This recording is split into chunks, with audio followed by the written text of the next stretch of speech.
শবে বরাতের করণীয় ও বর্জনীয় সম্পর্কে জানতে চাই।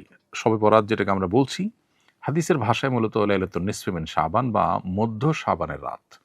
এই মধ্য শাবানের রাত, এ রাতের করণীয় বলতে আল্লাহ তাআলা এ রাতে বান্দাকে সাধারণ ক্ষমা ঘোষণা করেন হিংসুক এবং শিরকে লিপ্ত সে সমস্ত মানুষগুলো ছাড়া। অতএব কারো প্রতি শত্রুতা, বিদ্বেষ, হিংসা পোষণ করা কিংবা শিরক থেকে বেঁচে থাকাটা হলো আমাদের কর্তব্য, যাতে করে সাধারণ ক্ষমার আওতায় আমরা পড়তে পারি।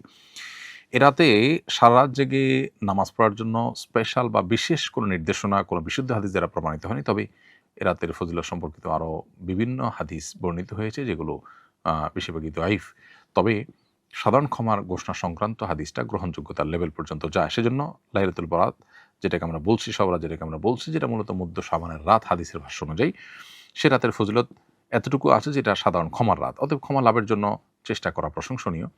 কিন্তু এর বাইরে মন গড়া অনেক বিষয় আছে যেগুলো এই রাতকে ঘিরে আমাদের সমাজে হয়ে থাকে। হালুয়া রুটি থেকে নিয়ে পটকা ফুটানো, আতশবাজি করা, অনেক দিনই প্রতিষ্ঠান আলোকসজ্জা করা হয়। এগুলো আমাদের কালচারের সাথে মিশে গেছে। যদিও কোরআন হাদিসে এগুলো করার জন্য কোনো নির্দেশনা আমাদেরকে দেওয়া হয়নি। এগুলোকে ইবাদত মনে করে আমাদের করা উচিত হবে না। কারণ বিদআতের যে কনসেপ্ট শরীয়তের, সেই কনসেপ্টের আলোকে এগুলো আমরা করতে পারি না। বরং আমরা আল্লাহর কাছে সাধারণ ক্ষমা লাভের জন্য চেষ্টা করতে পারি। জাস্ট এটুকু।